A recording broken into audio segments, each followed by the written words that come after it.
দেখছেন কলকাতা টিভি, আপনাদের সঙ্গে রয়েছে ভাস্বতী। শুরু করছি সংবাদ সারাদিন। আর শুরুতে সন্দেশখালীর দিকে নজর রাখবো, কারণ সন্দেশখালীতে তুলকালাম পরিস্থিতি। বিজেপির বিক্ষোভকে কেন্দ্র করে রীতিমতো পুলিশের সঙ্গে ধস্তাধস্তি। বিজেপির কর্মী সমর্থকদের ব্যারিকেড ভেঙে এগিয়ে যাওয়ার চেষ্টা করেন বিজেপির কর্মী সমর্থকরা। দেখছেন সেই ছবি। একেবারে উত্তেজনা পরিস্থিতি তৈরি হয়েছে সন্দেশখালী থানার সামনেই। বিজেপির কর্মী সমর্থকদের বিক্ষোভ। বিজেপি নেত্রী অর্চনা মজুমদার এবং বসিরহাট লোকসভা কেন্দ্রের বিজেপি প্রার্থী রেখা পাত্রর নেতৃত্বে বিক্ষোভ। সন্দেশখালী থানার সামনে বিজেপি কর্মীদের বিক্ষোভ ঘিরে রীতিমতো তুলকালাম পরিস্থিতি তৈরি হয়েছে। একেবারে সেই ছবি আপনারা দেখছেন। ব্যারিকেড ভাঙার চেষ্টা করেছেন বিজেপির কর্মী সমর্থকরা। সন্দেশখালী থানার সামনে রীতিমতো বসে পড়ে বিক্ষোভ দেখাতে থাকেন বিজেপির কর্মী সমর্থকরা। সন্দেশখালীর ঘটনায় যে গত কয়েকদিন ধরে ভাইরাল হয়েছে যে কটি ভিডিও, আর সেই ভিডিওতে বিজেপির মণ্ডল সভাপতির মুখে কখনো শোনা গিয়েছে বিস্ফোরক কথা। রেখা পাত্র তিনি বিস্ফোরক অভিযোগ এনেছেন।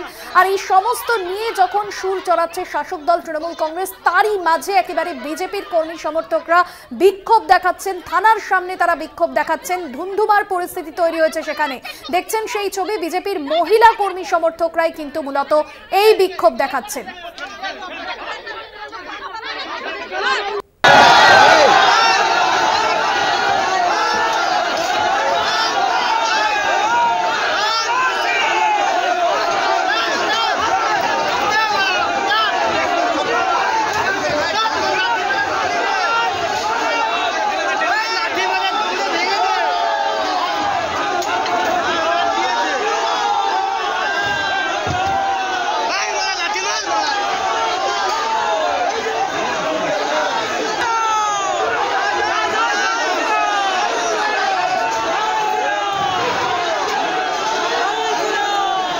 সঞ্জিত চক্রবর্তী আমাদের প্রতিনিধি রয়েছেন সরাসরি আমাদের সঙ্গে সন্দেশখালী থেকে। সঞ্জিত, এই মুহূর্তে সেখানের পরিস্থিতি কি, ছবিটা জানতে চাইবো। দেখো, ইতিমধ্যে সন্দেশখালী থানায় যে রেখা পাত্র এবং অর্চনা মজুমদার সহ বিজেপি প্রার্থী 7 জনকে স্মারকলিপি দেওয়ার জন্য থানায় ডাকা হয়েছে। তার রয়েছে এখন পরিস্থিতি একটু স্বাভাবিক হলেও কিন্তু কিছুক্ষণ আগে কিন্তু অগ্নিগর্ভ পরিস্থিতি হয়েছে সন্দেশখালী থানার সামনে। বিশেষ করে যারা বিজেপি নেতা কর্মী সমর্থকরা তারা বিক্ষোভ দেখাতে শুরু করে। একদিকে তাদের দাবি যেভাবে ভিডিও ভাইরাল হচ্ছে, শাসক দলের নেতাদের অনুমোদনে এই ভিডিও ভাইরাল হচ্ছে, এই নিয়ে কিন্তু উত্তাল হয়। রীতিমতো এখানে পুলিশের ব্যারিকেড ভাঙা হয়। বিশেষ করে পাশাপাশি এছাড়াও কিছু দূরে গিয়ে সেখানে বিধায়ক সুকুমার মাহাতো, দিলীপ মল্লিকরা তারা কর্মী বৈঠক করছিলেন তৃণমূলের পক্ষ থেকে। সেখানে যায় বিশেষ করে বিজেপির মহিলা এবং যারা কর্মী আছে তারা গিয়ে তারা রীতিমতো হেনস্থা করে, এমনকি ধাক্কা দেয় বলে অভিযোগ। ইতিমধ্যে কিন্তু এলাকা যথেষ্ট উত্তপ্ত হয়ে রয়েছে। ঘটনাস্থলে পুলিশ রয়েছে। আমি একবার সরাসরি যে ছবিটা দেখাবো, এই যে তুমি থানার ছবিটা দেখতে পাচ্ছ, এখন যে ব্যারিকেড, তারপরে ঠিক উল্টো দিকে ঠিক থানার থেকে 10-15 মিটার দূরে যে ছবিটা দেখতে পাচ্ছে বিজেপি কর্মী সমর্থকরা তারা বসে রয়েছে। এবং তাদের যে দাবি যে মূলত যে তারা যে একদিকে তাদের যে ঘটনা ঘটছে, তাদের বিজেপি নেতা কর্মী সমর্থকদের বেছে বেছে হেনস্থা করা হচ্ছে, এই দাবিটা করেছে প্রশাসনের বিরুদ্ধে অভিযোগ। পাশাপাশি এছাড়াও যে ভিডিও ভাইরাল হয়েছে যেখানে বারবার বলা হচ্ছে সেখানে যারা করছে এই ঘটনার সঙ্গে তারা কোনোভাবেই যুক্ত নয়, এই দাবিতে কিন্তু তাদের বিক্ষোভ, এই আন্দোলন কর্মসূচি তারা রয়েছে। স্বয়ং আজকে বিজেপি প্রার্থী নিজে কিন্তু আজকে থানার সামনে এসে মেন গেট এবং অর্চনা মজুমদারের নেতৃত্বে বিশেষ করে নেতাকর্মী সমর্থকরা তারা এসে গেট ভাঙার চেষ্টা করে, থানায় ঢোকার চেষ্টা করে। পুলিশের পক্ষ থেকে কিন্তু 7 জনকে যাওয়ার অনুমতি দিয়েছে। এখন পরিস্থিতি স্বাভাবিক হলে উত্তাল হয়ে গেছিল কিছুক্ষণ আগে সন্দেশখালী এলাকা, অর্থাৎ সন্দেশখালী থানা এলাকায়। বিশেষ করে সেখানে একদিকে যেমন বিক্ষোভ প্রতিবাদ ছিল, সেই আন্দোলনের জাজ গিয়ে পড়ে ঠিক উল্টো দিকে তার 50 মিটার দূরে, যেখানে বিধায়ক সুকুমার মাহাতো ছিল, দিলীপ মল্লিকরা ছিল, তাদের গিয়ে তাড়া করে, রীতিমতো তাদেরকে ঘেরাও করে রাখে একটা ঘরের মধ্যে এবং তারা হেনস্থার শিকার হয়। সব মিলিয়ে গোটা প্রক্রিয়ার ওপরে প্রশাসন নজর রেখেছে। নতুন করে যাতে উত্তেজনা তৈরি না হয়, সব রকম প্রশাসনের তরফ থেকে পদক্ষেপ নেওয়া হয়েছে। ভাস্বতী, একেবারে। এবং এই যে লোকসভা নির্বাচনের আবহে বারবার উত্তপ্ত হচ্ছে সন্দেশখালী, মূলত কি এই ভাইরাল ভিডিও সামনে আসাতেই ক্ষোভ বিক্ষোভ আজ? পুলিশের কি পদক্ষেপ? দেখো ইতিমধ্যে তুমি জানো গতকালকে একটা জেলিয়াখালীতে পিঁপড়াখালীতে একটা বোর্ডের ওপর টাকা লুট ছিনতাই হয়েছিল, সেই অভিযোগে বিজেপি এক কর্মীকে গ্রেপ্তার করা হয়েছে, ধর্মেন্দ্র সর্দার। তাকে আজকে বসিরহাট মহকুমা আদালতে তুললে 8 দিনের পুলিশ হেফাজতের নির্দেশ দিয়েছে। তাদের দাবি এই নিরীহ মানুষ তাকে ধরা হয়েছে, এর সঙ্গে কোনোভাবে তিনি জড়িত না, তার মুক্তির দাবি নিঃশর্ত। পাশাপাশি এছাড়াও তাদের অভিযোগ যে যারা ঘটনা ঘটছে, তারা যারা দুষ্কৃতিকারী কাজ করছে, তারা তাদেরকে না ধরে বেছে বেছে বিজেপি নেতাকর্মী সমর্থকদের গ্রেপ্তার করা হচ্ছে, এই দাবিতে কিন্তু উত্তাল হয়েছে। তারপরে একদিকে আর অন্যদিকে গঙ্গাধর কয়ালের যে আজকে বিশেষ করে 47 মিনিট 7 সেকেন্ডের যে ভিডিও, সেই ভিডিও অত্যন্ত বিস্ফোরক যে তথ্য বেরিয়ে এসেছে, যেটি যদিও আমরা কলকাতা টিভির সত্যতা যাচাই করিনি এই ভিডিও, এই দাবিতে কিন্তু তাদের বলছে বিক্ষোভ এবং কর্মসূচি। তারা বলছে পরিকল্পিতভাবে শাসক দলের নেতারা এই ঘটনা ঘটাচ্ছে, কিন্তু ভিডিও তো অন্য কথা বলছে এমনটাই মনে করছে। ইতিমধ্যে তুমি জানো গঙ্গাধর কয়াল এই ভিডিও ক্লিপ নিয়ে হাইকোর্টের দ্বারস্থ হয়েছে। প্রথম ভিডিও ছিল 4 মে, সেখানে 32 মিনিট 43 সেকেন্ডের ভিডিও ছিল। তারপরে আজকে 47 মিনিটের 7 সেকেন্ডের ভিডিওর মোট 1 ঘন্টা 13 মিনিটের এই ভিডিওর মধ্যে বিস্ফোরক যে অভিযোগ যে গত কয়েক মাসে যে সন্দেশখালী আন্দোলন কর্মসূচি হয়েছিল, এই মুহূর্তে কি সেখানে পরিস্থিতি কিছুটা হলেও নিয়ন্ত্রণে আসছে না এখনো পর্যন্ত উত্তপ্ত পরিস্থিতি? কি ছবি সেখানকার? এখন পরিস্থিতি দেখো আগের থেকে একটু মানে শান্ত হলেও কিন্তু থানার গেটের বাইরে কিন্তু মহিলা বিজেপি নেতৃত্ব বা কর্মী সদস্যরা বিক্ষোভ করছে বসে আছেন এবং শান্তিপূর্ণভাবে তারা আন্দোলন করছেন। এবং পাশাপাশি 7 জনের বিজেপি প্রার্থী রেখা পাত্র সহ অর্চনা মন্ডল সহ 7 জন আজকে থানায় গিয়েছেন, সেখানে পুলিশ আধিকারিকদের সঙ্গে কথা বলছেন এবং তাদের একাধিক অভিযোগ রয়েছে। এই অভিযোগের ভিত্তিতে কিন্তু আজকে থানায় ডেপুটেশন কর্মসূচি ছিল। বিশেষ করে সেই ডেপুটেশনকে ঘিরে কিন্তু উত্তাল হয়েছে সন্দেশখালী থানা।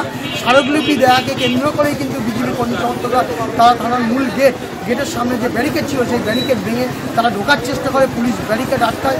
তারপরে পুলিশের তরফ থেকে 7 জনকে ঢোকার অনুমতি দিলে তারপরে পরিস্থিতি স্বাভাবিক হয়। হর্ষদী, একদমই সঞ্জিত, যে ছবি তুমি আমাদের সামনে তুলে ধরলে, পরিস্থিতি এখনো নিয়ন্ত্রণে আসেনি। বিজেপি কর্মী সমর্থকরা তারা মূলত কি চাইছেন, কি দাবি তাদের, আগামীতে তারা কি কর্মসূচি নিতে চাইছেন, এই যে ভাইরাল ভিডিও একেবারে পরপর সামনে এসেছে এবং যেখানে একের পর এক বিস্ফোরক কথা শোনা গিয়েছে বিজেপির কর্মী সমর্থকদের মুখে। আমি একটু কথা বলবো, সরাসরি একজন বিজেপি নেতা আছে। দাদা, একটু আপনাদের মূলত কর্মসূচি প্রতিবাদটা কী চাইছেন আপনারা? যেভাবে সন্দেশখালী সাধারণ মানুষের উপর, সন্দেশখালীর মহিলাদের উপর পুলিশ রাতের অন্ধকারে আসামি ধরার নাম করে বাড়ি বাড়ি গিয়ে বাড়ির দরজা লাথি থেকে শুরু করে বিভিন্ন কেস তুলে নেওয়ার হুমকি এবং তৃণমূল কংগ্রেসের হয়ে কাজ করবার হুমকি দিচ্ছে, তারই প্রতিবাদে সাধারণ সাধারণ মহিলারা গর্জে উঠেছে। আজকে তাই আমরা সন্দেশখালী থানায় এসে ডেপুটেশনের সাথে সাথে স্পেসিফিক কিছু এফআইআর হচ্ছে যাতে ভবিষ্যতে এই ধরনের কর্মকাণ্ড না হয়। আপনারা দেখতে পাচ্ছেন যে সন্দেশখালীর সাধারণ মহিলা, গ্রামের মানুষ দীর্ঘদিন ধরে শাহজাহান বাহিনী, তৃণমূল কংগ্রেস যেভাবে অত্যাচার করছে, যেভাবে তাদের অধিকার থেকে বঞ্চিত করছে, তাদের সম্মান নিয়ে খেলছিল, তার প্রতিবাদে সন্দেশখালী গর্জে উঠেছে। সেটা সিবিআই তদন্ত হচ্ছে। এই ঠান্ডা সন্দেশখালীকে আবারও উত্তপ্ত করে দেওয়ার জন্য তৃণমূল কংগ্রেস এবং তৃণমূল কংগ্রেসের 500 কোটি টাকা বছরে দিয়ে রাখা আইপ্যাক বাহিনী যেভাবে গ্রামে গঞ্জে এসে সাধারণ মানুষকে বিভ্রান্ত করছে, ধমকাচ্ছে, চমকাচ্ছে, মহিলাদেরকে তার স্বামীকে মেরে দেওয়ার হুমকি দিচ্ছে, সন্তানকে মেরে দেওয়ার হুমকি দিয়ে একটা বিভ্রান্ত করছে। মূলত কি আপনাদের ভিডিও ভাইরাল মূলত প্রতিবাদ না অন্য? ভিডিও ভাইরাল নিশ্চয়ই প্রতিবাদ, কারণ এটা ভুল ভিডিও ওরা করছে। আদালত গ্রামের কিছু মানুষের ছবি ব্যবহার করে, তাদের অন্য কথোপকথনকে ব্যবহার করে, তাদের গলাকে টেম্পার করে তারা যে এই আন্দোলনটা ভুল তা প্রমাণ করবার চেষ্টা করছে, তার জন্যই সাধারণ মানুষ গর্জে উঠেছে। কিন্তু আজকে থানায় আমরা যে কারণে এসেছি সেটা মূল কারণ হচ্ছে পুলিশ রাতের অন্ধকারে যেভাবে সাধারণ মানুষকে ধমকাচ্ছে, চমকাচ্ছে, তৃণমূল কংগ্রেসের এবং সরকারের দলদাস পুলিশ, নির্লজ্জ পুলিশ, তারই প্রতিবাদে আজকে রাখা। হ্যাঁ ভাষাতে তুমি শুনলে একেবারে তিনি বললেন যেটা মূলত দাবি পুলিশই নিষ্ক্রিয়তা, অর্থাৎ পুলিশ বেছে বেছে বিজেপি নেতা কর্মী সমর্থকদের বাড়ি বাড়ি যাচ্ছেন এবং তাদেরকে ভয় দেখাচ্ছেন, চমকাচ্ছেন। এই মূলত দাবি দিয়ে আজকে বিশেষ করে স্মারকলিপি ছিল সন্দেশখালীর থানায়, সেখানে নেত্রী ছিলেন অর্চনা মজুমদার, রেখা পাত্র, একাধিক নেতৃত্ব। তাদের মূলত দাবিকে এই স্মারকলিপি জমাকে কেন্দ্র করে রীতিমতো ধুন্ধুমার পরিস্থিতি হয় সন্দেশখালী থানার সামনে। সঞ্জিত, জানতে চাইব বিজেপির যে অভিযোগ, তৃণমূল নেতৃত্ব তারা কি বলছেন পাল্টা? দেখো, ইতিমধ্যে তৃণমূল নেতৃত্বের সঙ্গে যেটুকু কথা হয়েছে, যেটা বিধায়ক সুকুমার মাহাতো তিনি যেটা দাবি করেছেন সেটা হচ্ছে যে ভিডিও ভাইরাল হয়েছে তার সত্যতা প্রমাণ সত্য আছে কি মিথ্যে সেটা প্রমাণ করার দায়িত্ব তাদের, এবং তারা আদালতে যেতে পারে, তার জন্য তদন্ত হতে পারে, বিচার হতে পারে। তার জন্য তৃণমূল নেতৃত্বের মধ্যে কোনোভাবেই দায়িত্ব না। কিন্তু এটাও দাবি করেছেন পাশাপাশি বিশেষ করে এখানকার বিধায়ক তিনি সুকুমার মাহাতো যদি বলেছেন যে এই ভিডিও যে গত কয়েক মাস ধরে একটা সন্দেশকালী চক্রান্ত হয়েছিল, তাদেরকে নামানো হয়েছিল এবং পরিকল্পনা করে এই আন্দোলন সংগঠিত করা হয়েছিল এবং আন্দোলনকে করে সন্দেশখালীকে শান্ত, সন্দেশখালীকে অশান্ত করার একটা চক্রান্ত করা, সেটা কিন্তু মূলত তাদের দাবি এবং সেই দাবিতেই তারা অনড় রয়েছেন। তিনি বলছেন এটা তদন্ত সাপেক্ষের ব্যাপার, যারা বলছেন এই ভিডিও ফেক তাদের জন্য আদালত আছে, আইন আছে, সেখানে যেতে পারেন। কিন্তু এই আন্দোলন, এই কর্মসূচি, এই যে অভিযোগ কিন্তু যারা করছেন তারা কিন্তু দীর্ঘদিন ধরে গত কয়েক মাস ধরে সন্দেশখালীর দিকে যেভাবে আন্দোলন হয়েছে তা কিন্তু পরিকল্পিত চক্রান্ত, এমনটাই বলছেন এখানকার বিধায়ক থেকে তৃণমূল নেতারা। ভাস্বতী, একদমই সঞ্জিত, পরিস্থিতির দিকে নজর রাখো, পরবর্তীতে আপডেট নেব, সঙ্গে থাকো তুমি আমাদের। যে ছবি আমাদের প্রতিনিধি তুলে ধরলেন, যে পরিস্থিতি কিন্তু অনেকটাই নিয়ন্ত্রণে আনার চেষ্টা করছে পুলিশ, তবে একেবারে হাতের বাইরে চলে যাচ্ছে। বিজেপির কর্মী সমর্থকরা তারা লাগাতার বিক্ষোভ দেখাচ্ছেন সন্দেশখালী থানার সামনে।